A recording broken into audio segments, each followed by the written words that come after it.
Om Namo Bhagavate Vasudevaya.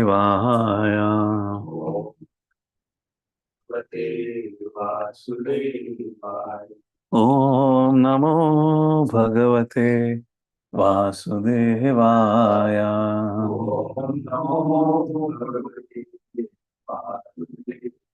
Narayanam Namaskritya Naram Chaiva Narottamam Devim Saraswatim Vyasam Tato Jayam Nashtrapaesha Bhadreshu Nityam Bhagavata Sevaya Bhagavati Uttama Shloki Bhakta Bhavati Nashake Krishnaya Vasudevaya Devaki Nandanaya Cha Nanda Kumaraya Govindaya Namo Namaha Om Ajnanatimirandasya Jnananjana Shalakaya Chakshurunmilitam Yena Tasmai Shri Gurave Namah Namo Vishnupadaya Krishna Prestaya Bhutale Srimate Bhakti Vedanta Swami Niti Namine Namaste Saraswate Deve Gauravani Pracharine Nirvishesh Shunyavadi Paschatade Shatarine Jai Shri Krishna Chaitanya Prabhu Nityananda Shri Advaita Gadadhar Srivasadi Gaur Bhakta Vrinda Hare Krishna Krishna Krishna Hare Hare Hare Ram Ram Ram Hare Hare.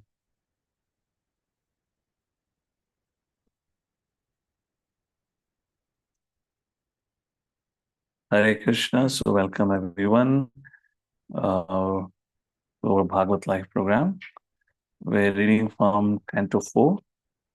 And yesterday, if I'm correct, we completed the 4th chapter, right? So today we are supposed to begin the 5th chapter. So what has happened in the story so far? What started with, this is an interesting story about the consequences of Vaishnava Aparad. What started with Daksha offending with Lord Shiva, and now what we're seeing is just the consequences. And not even the complete consequences, is primarily the beginning of consequences. Sati decides to Sati decides to attend Daksha's yajna. Srila Prabhupada writes, her intention was to go and meet Daksha and justify and clarify and explain to him the glories of Lord Shiva. So in the previous chapter number 4, one of the very important discussion was how to handle offenses, how to deal with somebody who's committing aparadh, offenses, or finding fault with another devotee. So two things which I mentioned is cut the tongue of the person or kill that person. That's not possible. Walk away. That is something like what happened in the previous chapter. Shiva was offended. Nandi and other became angry. They criticized Daksha, cursed Daksha and Bhragumani. Bhrigu became upset. अरे मेरा क्या लेना देना था? तुमने ब्राह्मणों को क्यों कर्ज करा? तुम्हारी इतनी हिम्मत? And we were talking in that particular subject matter. In that context, Brahmanas are supposed to exhibit tolerance, forbearance, forgiveness. But Bhragumani and all the Brahmanas failed in that. Why did Bhragumani and all the Brahmanas fail? They should have empathized with Nandi's situation because the fault was of Daksha. And it was just obvious for Nandi, we can't expect from Nandi the conduct of a Brahmanas because they represent mode of ignorance. So anyone remember? Why did Bhragumani failed? And why did he cursed? This is something long ago we discussed. I elaborated. Yes, Arjanya Priya Prabhu.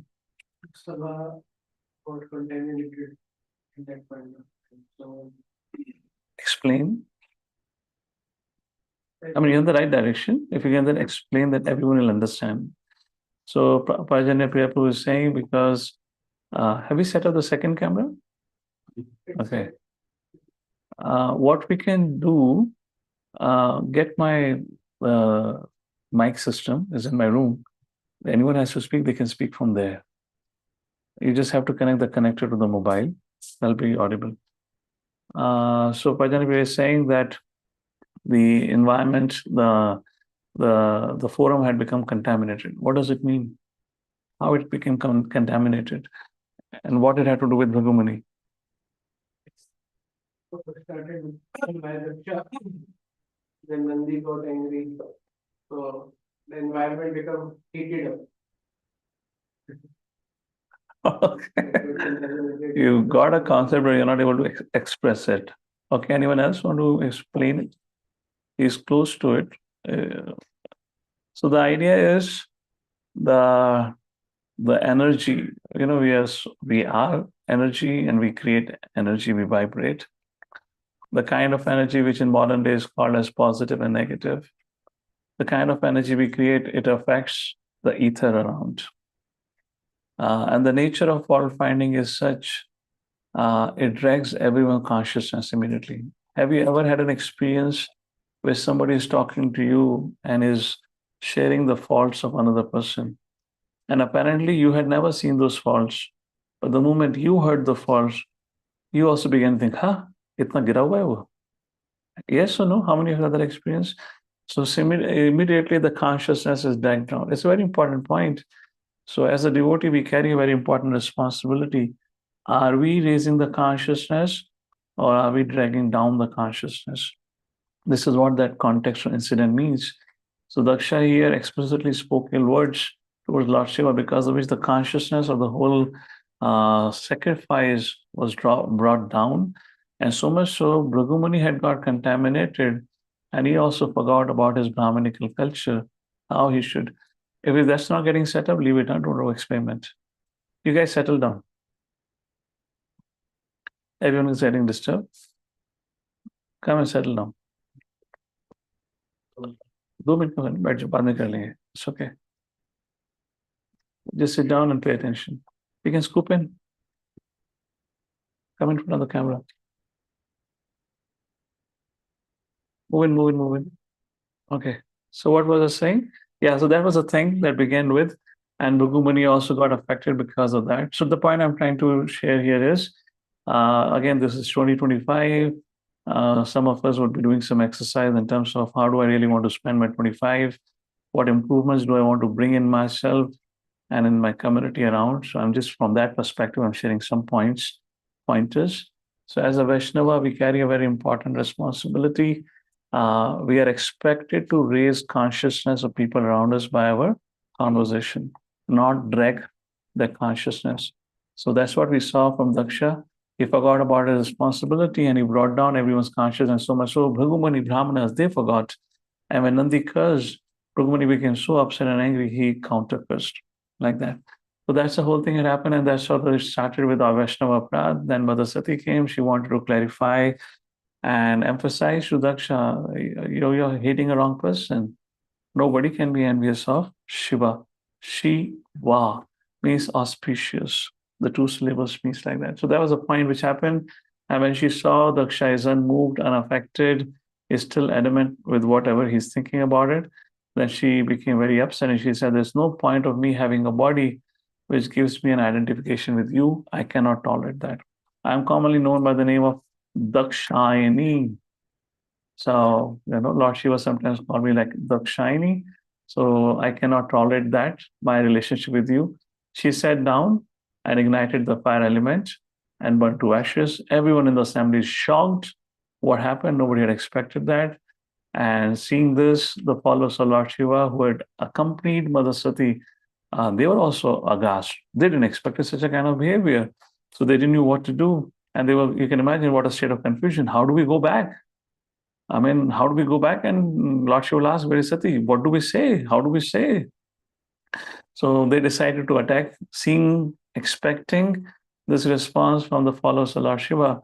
Bhragumani became active, chanted Vedic hymns, and produced a host of devatas called as Rishabhu, like that.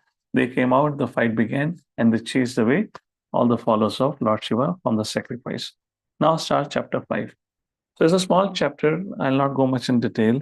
I'll just give you a quick summary of it, what's happening in this chapter. So, Narada Muni. Narada Muni hi bajaye veena. A great devotee of the Lord does a very interesting role play.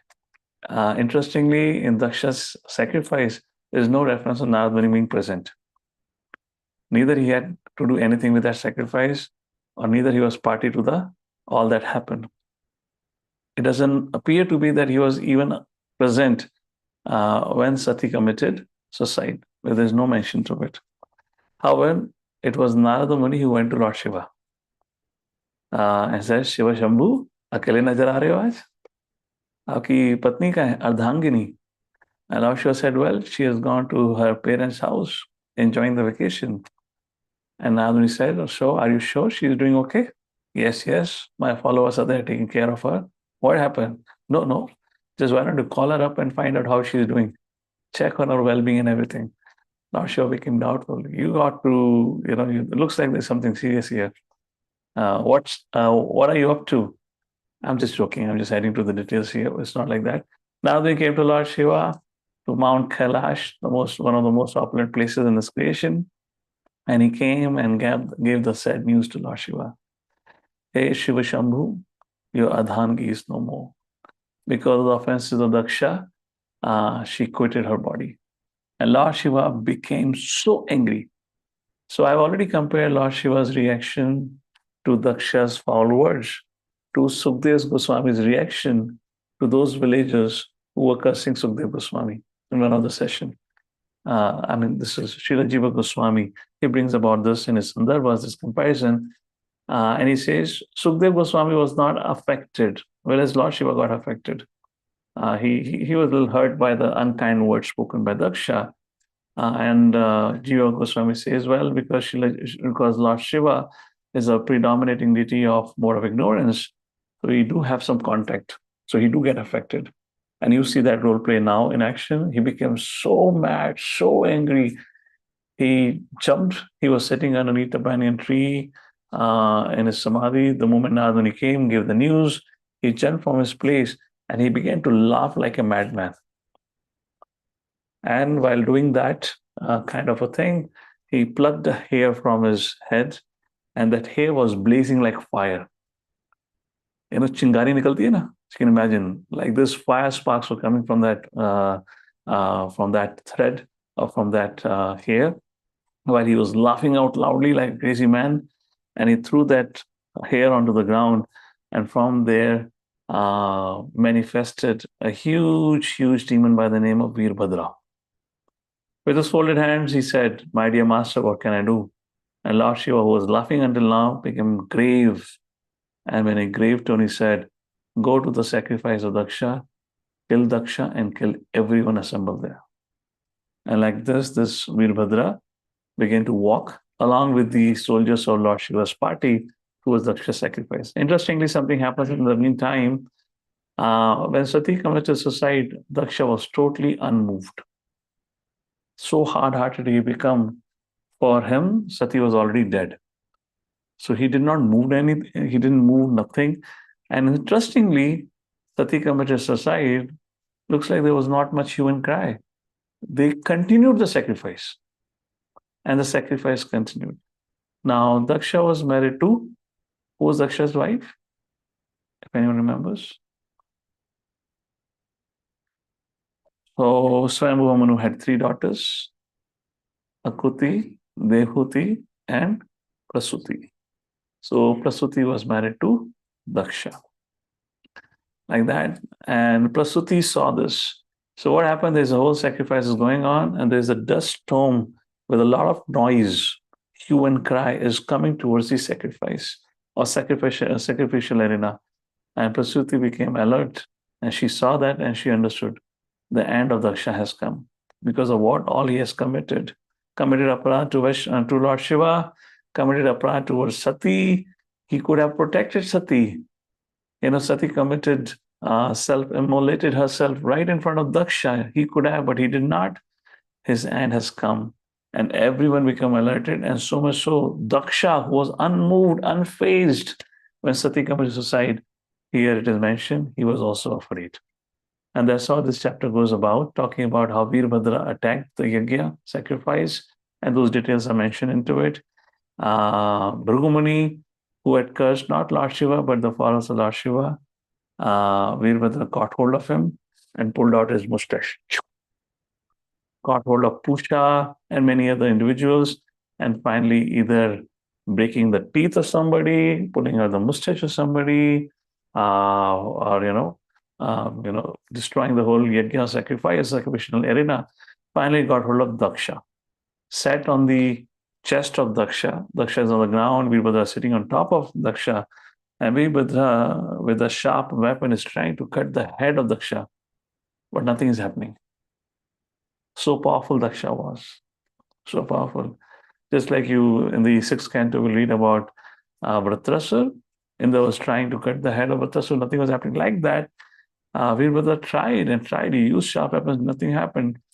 And finally, Veerbhadra saw at a distance there was a wooden device which was used for sacrificing animals. We already spoke about what is the concept of sacrificing animals. So here, Veerbhadra saw that where animals were sacrificed. He got hold of Daksha, brought him over there, put his head, and used that wooden device. And by that, finally, Daksha's head was cut off. And when Daksha's head was cut off, now, he was the Yajman. He was the host of the Yajna. And if he is himself not there, what is the point? So there was a hue and cry when Sati died. Now there was a loud uproar when Daksha died. Nobody expected that because nobody had been killed so far. The followers of Shiva, because there was no animosity between anyone.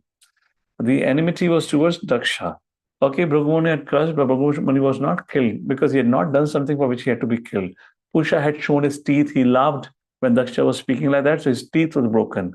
Bhrigu's mustache was taken out. Nobody was killed in the assembly. When Daksha was killed, there were a loud uproar. Oh, what happened? What happened? And great personality like Daksha, who was given a great position by Brahma himself. And now all the devtas, all the priests who assembled there, they literally, they were frightened because they thought, now this happened to Daksha, ours is the next turn. And they all ran. And they all ran to Brahma. And this is what the whole chapter 5 is. So this is primarily the most story here. So I kind of briefed you on the story. So we'll go to chapter number 6. Then that was about chapter 5, where Daksha has been killed. And now the Devatas have run to Brahma. So we'll start with chapter number 6, text number 1 and 2. This has around 53 verses, up to verse number 41. A brief synopsis, and we'll take a look into the verses. So Devatas goes to Brahma, and Brahma chastises all the Devatas. And he teaches them a very important lesson, which means a very important lesson for us. Maybe we can mark it for ourselves for 2025 as an action point for ourselves. And Brahmaji says, dear Devatas, please remember, and probably you should learn now, an aparadh committed to a great personality would only be a severe consequences. Vaishnava aparadh, and I will not like to go in detail here, otherwise we can refer to Chaitanya Charitamrita and some incidents and teachings of Chaitanya Mahaprabhu, but that will become too long. We'll do that in our Bhakti Vaibhav program. Vaishnava Ninda and Vaishnava Aparadh, Sri Chaitanya Mahaprabhu taught some very important things. And in particular, when you have committed Vaishnava Ninda, how to overcome that. How to protect oneself from the fault that we have committed.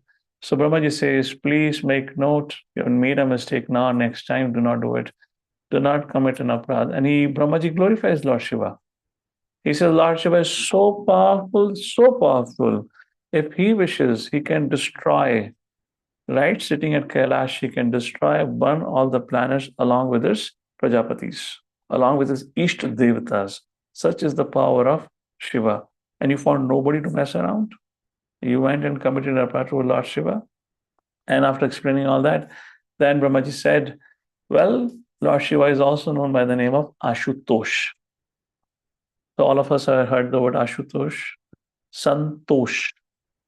So if you look at this Sanskrit word, tosha, Ashu, Santosha. Toshan, which means satisfaction. That is the meaning of what tosha. If you look at the word root, toshan, that means of satisfaction. Ashutosh, ashu, which means quickly. Getting that? You've heard the word ashu. So ashu means quickly. Tosha means satisfaction or satisfied. So ashutosh, meaning the word for Lord Shiva means one who is very quickly satisfied or pacified. So Brahmaji said, well, the only recourse for is your offenses, go and fall at the feet of Lord Shiva and ask for forgiveness. And because Lord Shiva is known as Ashutosh, he will forgive you. So that's the whole chapter. This is a whole discussion in chapter number 6. And then Brahmaji, along with the host of Devtas, come to Lord Shiva. In the meantime, Devtas are gone. And then now Brahmanas are thinking, यार हम भी उस assembly के भाग थे. We were also part of that assembly. Bhrigu की तो मुझ जा चुकी है. पूषा के तो दांत जा चुके हैं. हमारे संग तो पता नहीं क्या क्या होगा. हम तो जैसे भाग गए थे. So they were thinking, okay, we should also go because we heard all the devtas are going. We should also go. So devtas came, all the brahmanas came along with Brahma.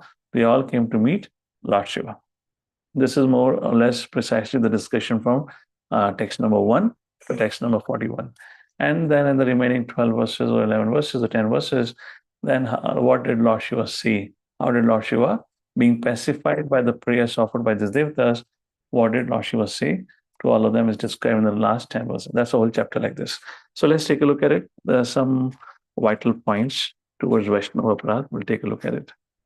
So text number 1. Let's read one Sanskrit and then we'll start with the translation. Maitryevacha अथ देवागणा सर्वे रुद्रानिके पराजितः शूलापतिश्च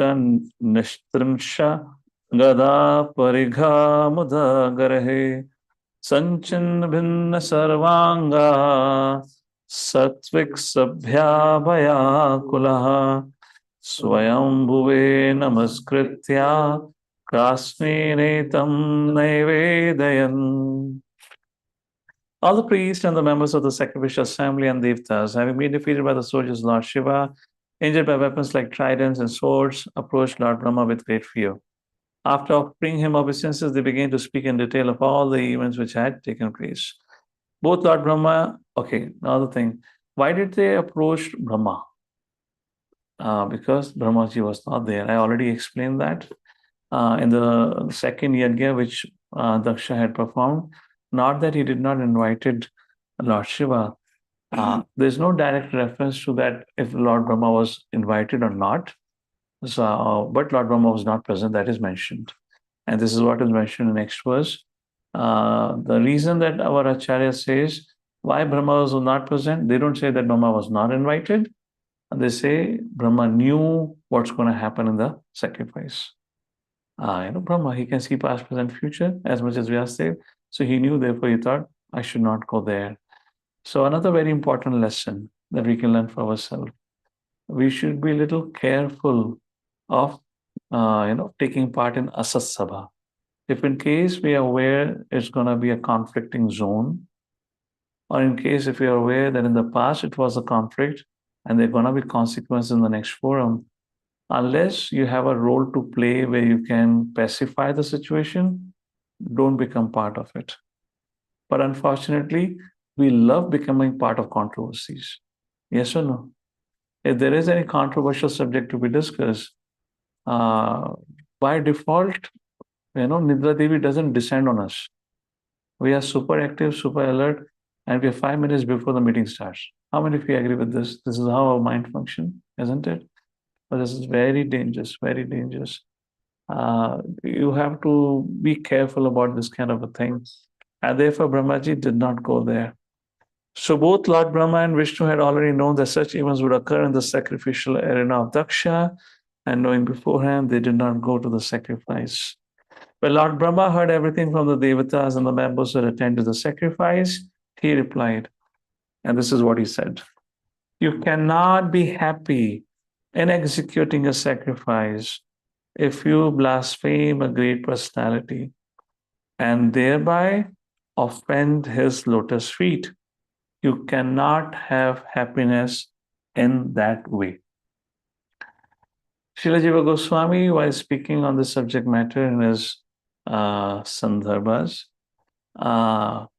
he makes a point about, Srila Bhaktivinoda Thakur also speaks on the subject matter. He makes a point of how, so point which is made here is, you cannot be happy while performing a yajna. What is the yajna that we perform? What is the yajna we as a devotee perform? Nasimha yajna, Vaishnava yajna, Rajasuya yajna. कौन सा यज्ञ perform करते हैं? Sankirtan yajna, which means chanting of the holy names of the Lord. And Jiva Goswami says, well, how can we understand? I believe Mother Preeti Radha was saying this, asking this question about how do we understand we are attached. I'm going to put it another way today. How do we understand that we have committed aparadh? We committed offense. And that becomes visible when we find our chanting becoming difficult day by day. There are 5 things that happen through Vaishnava aparadh. First, that happens through Vaishnava aparadh is crookedness, cheating propensity. Now, what does this crookedness means? A classic example is Duryodhana. Now, how much ever you want to please the Lord, serve the Lord by offering him gifts, by creating or preparing nice bhoga, or to that reason, I would say distributing books, preaching, etc. So that becomes our opulence, would not please. And Srila Jiva Goswami himself quotes an example of Duryodhana of crookedness. So I'm talking the 5 things that are created because of Vaishnava aparadh. First is crookedness. And he gives an example of Duryodhana. He says, see, Duryodhana, when Krishna came as a peace messenger, Duryodhana offered the best facility to serve Krishna. And apparently Dushasana had the most opulent palace. And that palace was chosen for Krishna, for Krishna's stay. A great feast was prepared for Lord Krishna, but Krishna rejected it. And Krishna went to Vidura's house. And what he got at Vidura's house? Simple fruits. What is a simple fruit? Banana. Even he did not get a banana. What he got? The leftover of banana. That is a peel.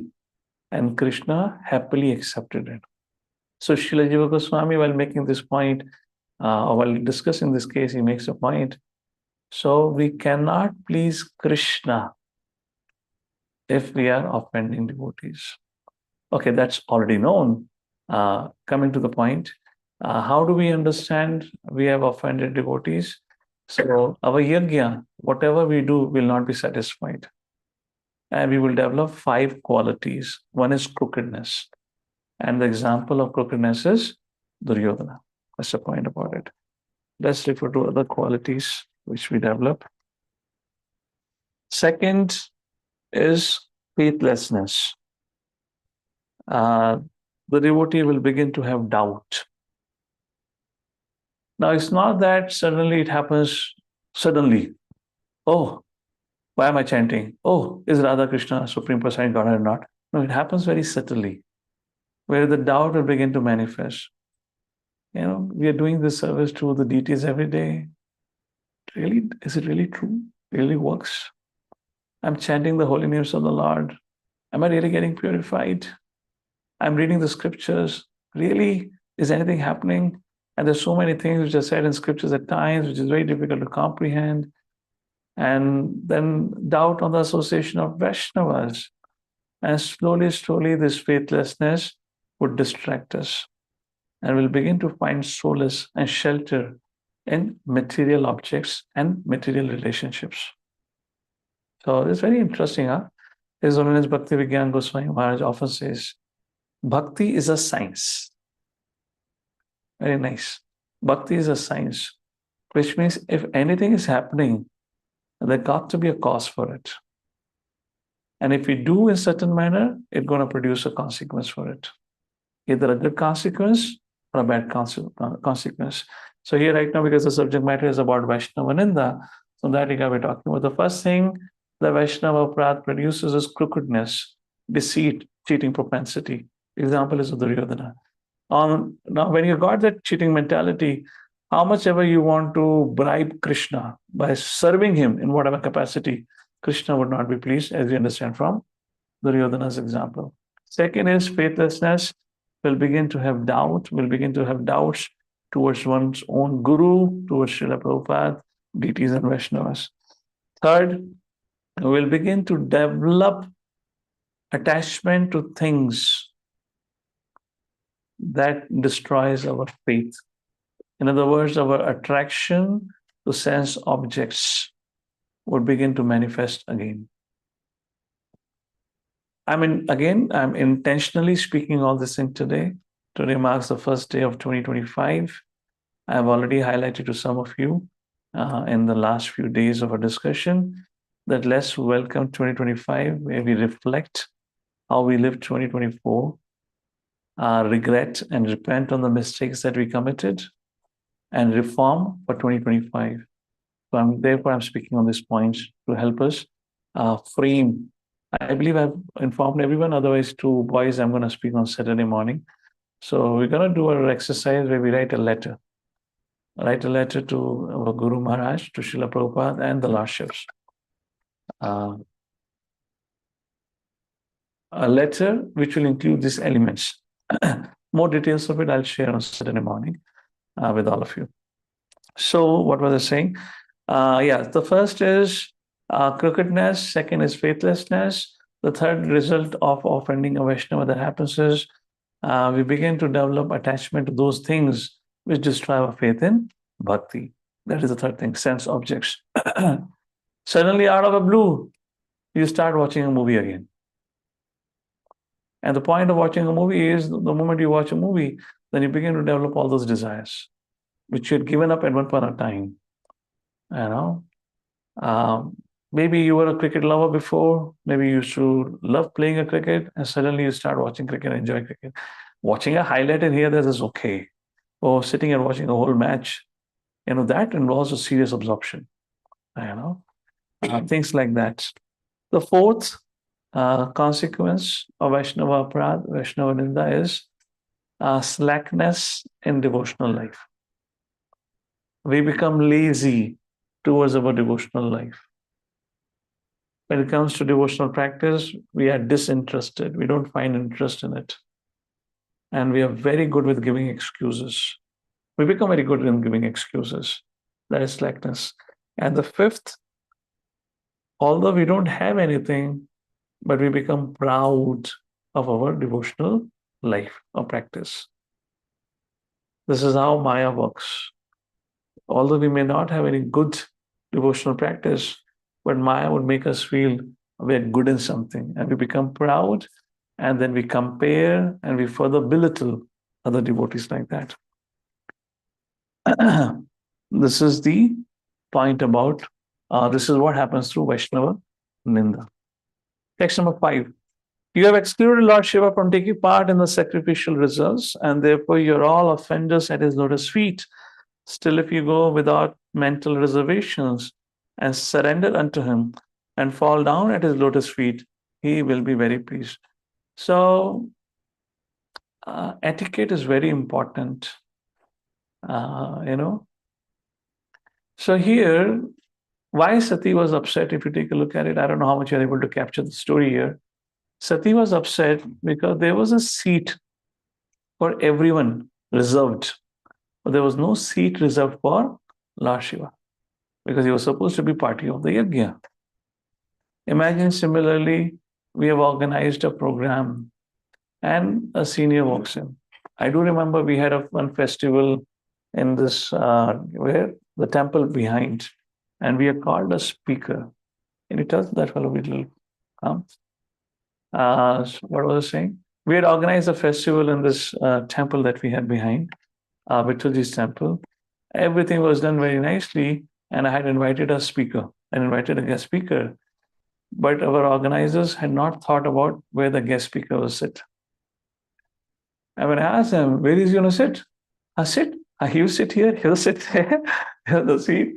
And they got some strange seat. होता है ना park में जो seat होता है relax वाला बैठने वाला. I said, are you kidding me? Is he going to give a lecture? Is he going to sleep on the chair? They lifted that heavy chair, brought there. I said, if you make him sit here, then how would audience see? I said, why didn't you made an arrangement on the stage? No, no, Poji, we thought stage is for culture program, then we have to bring the DT. I said, what is the point of everything? You're so much caught up in all the side items. We have invited a guest speaker here, senior devotee here, and you never even thought once about it. Where should be his place to sitting, or where should he sit?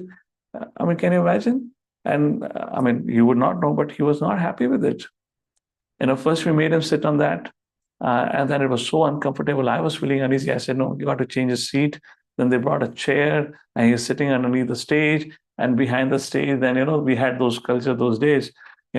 Speaker is giving a lecture, and all the congregation is running with the DT, and they're putting a curtain behind. They're doing bhoga offering, making all the noise. And I'm like, why do you have to have this? Don't have a lecture then.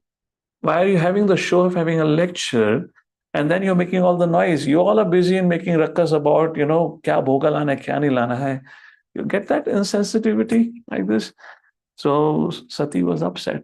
Now, the more advanced you become, the more culture you become, the more sensitive you will become towards culture.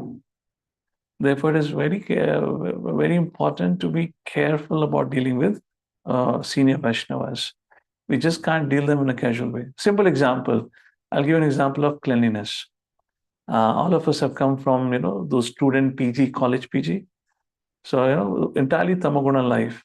Now, if you come from that background, as you move forward, now at this particular point of time in your life, you're seeing you become a little more alert to cleanliness. You become more itchy about what should be clean and not clean about it, because your consciousness have evolved. Similarly, while you're dealing with the seniors, got to be very careful.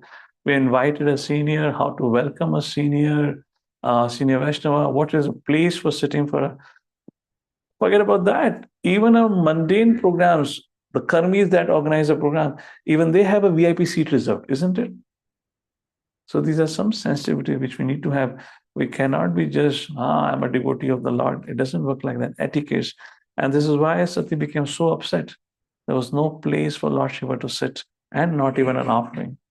And regarding the offering, offering and ahuti, other aspect, you have a senior in the assembly. Everyone is busy, but nobody is taking care of. Or no one is taking care of serving prasadam to a senior, particularly a visiting guest. Is that inappropriate or not? Not only a visiting guest, even everyone who has come with a visiting guest is a guest for us, is a worshipable for us. And we are busy in honoring our prasadam, chit-chatting and all that, but nobody's bothered about them. Is that a good culture? Is that a direct case of Vaishnava Prada? Not. Do you expect them to stand in a line? They would not mind. But is that what we are supposed to serve? This is how we are supposed to serve. So these are some of the things that we need to be conscious about. And this is what it became the whole issue. Mother Sati was like, all right, no problem. बोल देती माँ को, माँ एक आसन लेकर आना घर से, मेरे पिता ने बिठाया, मैं लगा देती हूँ. No, it's not like that. It's a sign of disrespect, which means they never considered. And therefore, in that particular festival, I was so angry, so mad. I said, what nonsense is this? I said, you guys not going to organize now.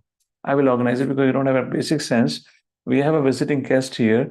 You're so busy in your cultural activities. You're so busy in your, drama, song, and all that. What my kid gonna perform, what my family gonna do. So you're not even worried and concerned about where is our guest gonna sit. And then you divide the stage in half, and then you're doing ding, ding, ding. How will you speak a lecture when you're making so much noise? I say, you're not yet ready for me organizing anything. Set aside, I'll do it. And, so these are things that lead to a lot of issues in the community. And this is what we have seen over here. Text number 6. Lord Brahma also advised them. Lord Shiva was so powerful that by his anger, all the planets and the chief controllers can be destroyed immediately. Also, he said Lord Shiva was especially sorry because he had recently lost his dear wife and was also very much afflicted by the unkind words of Daksha. Under the circumstances, Lord Brahma suggested it would behoove them to go at once and beg his pardon. Now we're talking about Vaishnava etiquette. Chalo, yahan to Lord Shiva didn't have a place to sit, although he was not supposed to come. In case of 6th canto, when we'll read, how did Indra offended Brahaspati? When I read for the first time, I was like, hey, chill, Brahaspati. Why so being upset about it? And then later on began to dawn to me, oh, that was such a serious thing. So how many of you know about how Indra offended Brahaspati? Raise your hand. What did Indra do? Yeah, in other words, he didn't do anything. His neglect is easy to say, but let us put in our language. He didn't do anything, which means he was supposed to do something. When you have a visiting guest, when you have a senior coming to the assembly, to say that we did nothing, that is an aparadh, which means you're supposed to do something. We're supposed to welcome. And he neglected. Although he saw Brahaspati, he thought daily आते हैं, कोई बात नहीं, आज भी आगे क्या होना है. घर की मुर्गी दाल बराबर. And Brahaspati understood, this is how subtly it works. And Brahaspati understood. He has become proud. And why Indra was enjoying what was going on. The dance and the music, he was enjoying it. And he forgot his etiquette. That's very interesting what happens. Text number 7. Lord Brahma said that no one, not even himself, Indra, all the members assembled in the sacrificial arena, or all the sages could know how powerful Lord Shiva is under the circumstances who would dare to commit an offense at his lotus feet. After thus instructing all the devtas, the pitas, and lords of all living entities, Lord Brahma took them with him and left for the abode of Lord Shiva known as Kailash. The abode known as Kailash is full of different herbs and vegetables and is sanctified by Vedic hymns and mystic yoga practice. Thus, the residents of that abode are demigods by birth and have all mystic powers. Besides them, there are other human beings who are kinnaras and gandharvas and accompanied by their beautiful wives who are known as apsaras or angels. Kailash is full of mountains, filled with all kinds of valuable jewels, minerals, surrounded by all varieties of valuable trees and plants. The top of the hill is nicely decorated by various types of deers. There are many waterfalls, and in the mountain there are many beautiful caves in which their beautiful wives of the mystics are found. On Kailash Hill, there is always a rhythmical sound of the peacock's sweet vibrations and the bees humming. Cuckoos are always singing, and other birds whisper amongst themselves. Text number 13. There are tall trees with straight branches that appear to call the sweet birds, and when herds of elephants pass through the hills, it appears that the Kailash Hill moves with them. When the waterfalls resound, it appears that Kailash Hill does also. The whole of Kailash is decorated with various kinds of trees, of which the following names may be mentioned. There are other trees also which decorate the hills, such as the golden lotus flower, the cinnamon tree, malati, kubja, malika, and madhavi.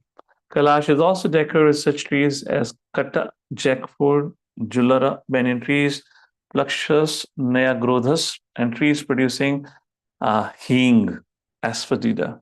And also there are trees of betel nuts and bhurj patra, as well as rajapug, blackberries, and similar other trees. There are mango trees, piyala, maduka, inguda. Besides these, there are other trees like thin bamboos, kichak, and varieties of the bamboo trees, all decorating the tract of Kailasha. The different kinds of lotus flowers, such as kumuda, utpala, shatpatra. The forest appears to be a decorated garden, and the small lakes are full of various kinds of birds who whisper very sweetly. There are many kinds of other animals also, like deer, monkeys, boars, lions, rakshas, shalakas, forest cows, forest asses, tigers, small deer, buffalo, and many other animals who are fully enjoying their lives. There are varieties of deer, such as Karnantra, Ekapad, Ashwasya, Vrak, Kasturi, the deer which bears musk. Besides the deer, there are many banana trees which decorate the small hillside lakes very nicely. There's a small lake named Alaknanda in which Sati used to take a bath, and that lake is especially auspicious. All the devtas, after seeing the specific beauty of Kailash, were struck with wonder at the great opulence to be found there. So this is true. Which this can be understood that most of them have never visited Kailash Parvat like this. Prabhupada gives some further references. Text number 23. That the Devtas saw a wonderfully beautiful region known as Alaka in the forest known as Saugandhika, which means full of fragrance. The forest is known as Saugandhika because of its abundance of lotus flowers. They also saw the two rivers named Nanda and Alaknanda. These two rivers are sanctified by the dust of the lotus feet of the Supreme Personality Godhead Govinda. My dear Shatta Vidura, Celestial damsels come down to these rivers in the airplanes with their husbands, and after enjoyment, they enter the water and enjoy sprinkling their husbands with water. After the damsels of heavenly planets bathe in the water, it becomes yellowish and fragrant due to the kumkum from their bodies. Thus, the elephants come to bathe there with their wives and the she elephants, and they also drink the water, although they are not thirsty. The airplanes of the heavenly denizens are bedecked with pearls, gold, and many valuable jewels. The heavenly denizens are compared to clouds in the sky decorated with occasional flashes of electric lighting. While traveling, the Devtas passed over the forest known as Saugandhika, which is full of varieties of flowers, fruits, and desired trees. While passing over the forest, they also saw the regions of Yaksheshwara, Kuvera. In that celestial forest, there were many birds whose necks were colored reddish, whose sweet sound mixed with the humming of the bees. The lakes were abundantly decorated with the crying swans as well as strong stemmed lotus flower. All these atmospheric influences unsettled the forest elephants, who flocked together in the sandalwood forest, and the blowing wind agitated the minds of the damsels there for further enjoyment. They also saw that the bathing ghats and their staircases were made of Vaidurya money. The water was full of lotus flower. Passing by such lakes, the Devatas reached a place where there was a great banyan tree. That banyan tree was 800 miles high, and its branches spread over 600 miles around. The tree cast a fine shade which permanently cooled the temperature, yet there was no noise of birds. This was a clue for Avatar movie. The demigod saw Lord Shiva sitting under the tree, which was competent to give perfection to mystic yogis and deliver all people. As grave as time eternal, he appeared to have given up all anger. Lord Shiva sat there, surrounded by saintly persons like Kuvera, the four Kumaras, and Lord Shiva was grave and saintly. Prabhupada says Lord Shiva's association of four Kumaras shows that he had all transcendental association. The demigod saw Lord Shiva situated in his perfection as the master of the senses, knowledge, productive activities, and the path of achieving perfection. He was a friend of the entire world, and by virtue of his full affection for everyone, he was very auspicious. He was seated on a deer skin and practicing all forms of austerity. Because his body was smeared with ashes, he looked like an evening cloud. On his hair was a sign of a half moon, a symbolic representation. He was seated on a straw mattress and speaking to all present, including the great sage Narada, to whom he specifically spoke about the absolute truth. His left leg was placed on his right thigh, his left hand was placed on his left thigh, and his right hand he held Rudraksha beads. His sitting posture is called Virasana. He sat in the Virasana posture, and his finger was in the mode of argument. That is called a Tarka Mudra. This is called a Tarka Mudra. Which means you are instructing. Text number 39. All the sages and the devatas headed by Indra offered their respectful obeisances to Lord Shiva with folded hands. Lord Shiva was dressed in saffron garments, absorbed in trance, thus appearing to be the foremost of all sages. Well, there is only one saffron here, but such great personalities wear saffron. So how careful we should be with our saffron. Last two verses, 40 and 41. Lord Shiva's lotus feet were worshipped by both the devatas and demons, but still, in spite of his exalted position, as soon as he saw that Lord Brahma was there among all of the devatas, he immediately stood up, offered him respect by bowing down and touching his lotus feet, just as Vamanadev offered his respectful obeisances to Kashyapa Muni. Important puppet. Kashyapa Muni was in the category of the living entities, but he had a transcendental son, Vamanadev, who was an incarnation of Vishnu. Thus, although Lord Vishnu is the supreme personality of Godhead, he offered his respects to Kashyapa Muni. Similarly, when Lord Krishna was a child, he used to offer respects to his father, Nanda and Yashoda. Also, at the Battle of Kurukshetra, Lord Krishna touched the feet of Maharudhishthira because the king was his elder. It appears then that the personality of Godhead, Lord Shiva, and the devotees, in spite of their being situated in exalted positions, instructed by practical examples how to offer obeisances to their superiors. Lord Shiva offered his respectful obeisances to Brahma because Brahma was his father. So that's about etiquette again. All the sages who were sitting with Lord Shiva, such as Narada and others, also offered their respectful obeisances to Lord Brahma. And after being so worshipped, Lord Brahma, smiling, began to speak to Lord Shiva. So that's for completes our subject matter for today. And the next 10 verses I'll take it tomorrow. And we'll continue also with the next chapter, which probably would be the last chapter in this storyline. It's a little bigger chapter. So to conclude with, why did Brahma smiled? What was mentioned in the purport? Lord Brahma was smiling because he knew that Lord Shiva was not only easily satisfied, but easily irritated as well. He was afraid the Lord Shiva might be in an angry mood because he had lost his wife and had been insulted by Daksha. In order to conceal his own fear, Brahma was afraid because he knew even he cannot withstand Shiva's anger. So, in order to conceal his fear, Shiva, ab theek thaak? So, like that, in order to conceal his fear, he smiled and addressed Lord Shiva as follows. We'll just take one verse. What did Brahmaji said?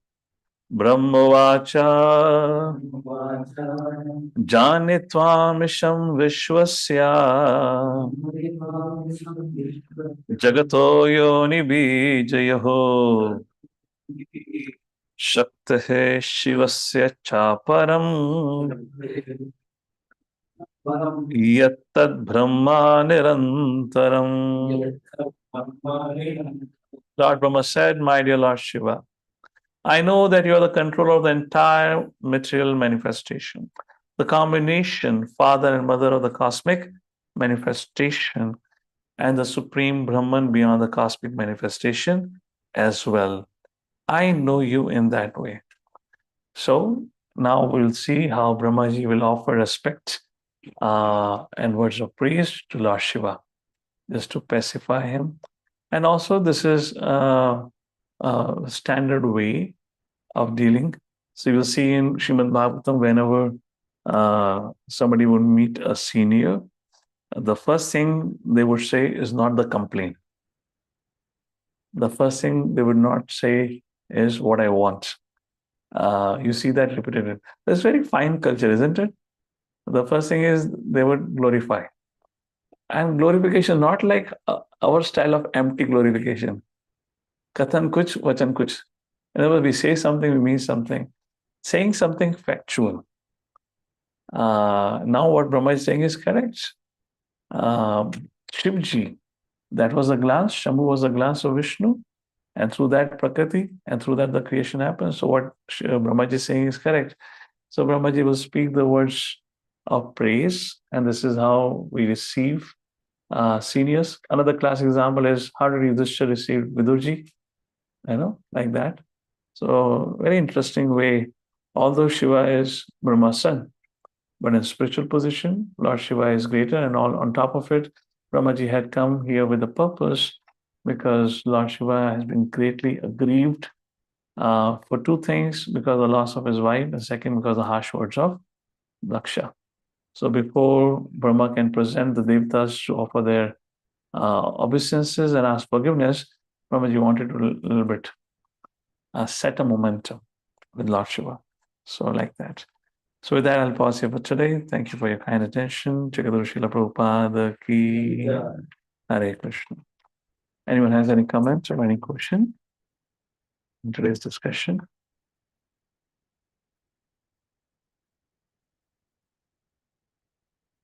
All right. Good. Yeah, also. Sati was not, yeah, Sati didn't have. Very good question. Very good question. Wonderful question, actually. Yeah, Sati then had a special body, and right after she quit her body, she was transferred to another womb, wife of Himavan. I'm forgetting her name, something from M. So she was immediately transferred, like that. So our acharyas speak about that. He didn't have a special body. Yeah, like that. How she became wife of Shiva then, like, if she's not? No, I mean, she's an eternal consort, and Sati was born, right, as a daughter to Daksha. So she was born in that way. And this is happening within this material realm. This is not about Mahashiv, who is beyond the material creation. So don't confuse with that. So just like Mahashiv and Parvati appears here as a son of Brahma, and that Parvati first appeared as the daughter of Daksha. And क्या नाम है अपना? What is that mother's name? Pasuti. So that Parvati, who was beyond this material creation, appeared here, and that she appeared in a mortal frame. As far as Shiva, that Mahashiv, he appeared as Brahma's son, who is known as Rudra. And that's where it becomes very difficult. Rudra means 11. So, which one is that and what, which is not very clear like that. So this Shiva who we are talking about is as Brahma's son, is who appeared from Brahma, like that, who gets married here, and then again later on get married on the request of Devatas to Indradev, to Parvati, like that. Fine. All right. Anything else? Yeah. Kailash Parvat. Yeah. So what we know. So question is, where is the Kailash? So that we know of Kailash, which is today in China, Tibet area. That is Kailash. But the part of the Kailash that we're discussing here is not accessible to us. So what you have is a material presentation of that Kailash. As much as the Vyas Kufa, where Srila Vyasa sat and wrote, as actually that Vyas Peeth is not accessible to us. And we see that from the life of Madhvacharya.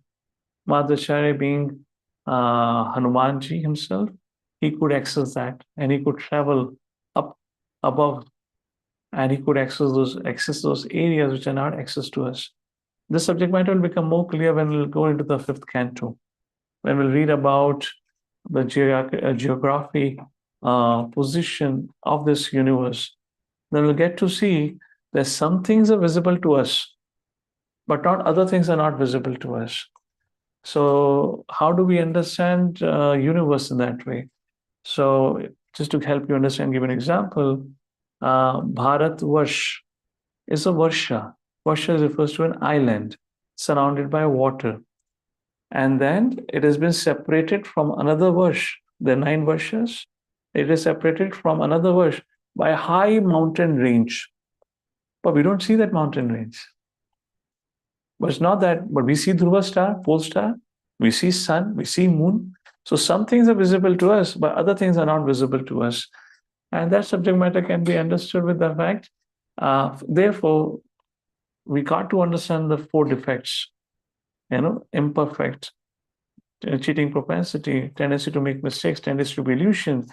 So what we see is what is revealed to us. And what we are not qualified to see, we cannot see.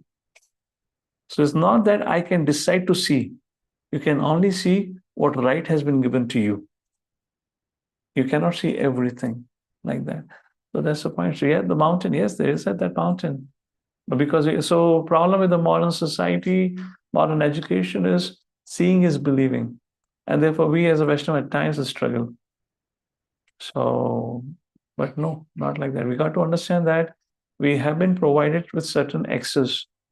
But that access, just like in office, you would have a card, swipe card, and your account on a computer, everyone is given different level of access. You're an admin, you're CEO of a company, you have access to everything. But another employee in another department would have access to the system, but would have a limited access. Now, he cannot see all the files that you can see as a CEO of a company. So who has given you that access? The company owner. He decided to give you what access you deserve at your position. So our position is measured in terms of a qualification, and that is equal to our purification. So to that degree, we can see. It's available in the earthly planet itself. Which one? The Kailash mountain is available. So it's available in earthly planet like that.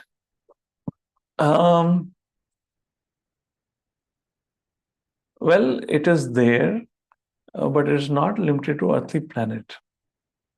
And it's not necessarily only in. It can be inward, going downward, and definitely is going upward, like that.